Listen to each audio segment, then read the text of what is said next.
Inani beach সকালবেলা অনেক সুন্দর সমুদ্রের গর্জন শুনে মন অনেক ভালো হয়ে যায়। সমুদ্রের কাছে আসলে আমরা সকালবেলায় সমুদ্রের কাছে চলে এসেছি সমুদ্রের গর্জন শোনার জন্য। এখন ভাটার টাইম চলতেছে, অনেক সময় হেঁটে তারপরে আমরা অনেক দূর হেঁটে তারপরে আমরা করলাম, আসলাম। এই যে এটা এত দূরে সমুদ্র থেকে ভাটার টাইম তো অনেক দূরে চলে গেছে। এই তার রাস্তা, আমাদের হোটেল থেকে আমরা হেঁটে হেঁটে চলে আসছি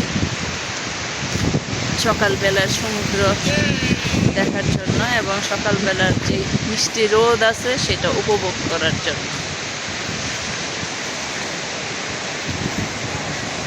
ভালো লাগলো, এখানে ঠান্ডা বাতাস, সমুদ্রের গর্জন সব কিছু মিলাই একটা অদ্ভুত ভালো লাগা কাজ করছে। জানি হোটেল সি পার্ল থেকে বিচটা একদমই কাছে, অনেক বেশি কাছে। এখানে রক আছে ইনানি বিচে, এই যে রক আর এই যে সমুদ্রের গর্জন সবাই শুনে তার ভালো লাগবে।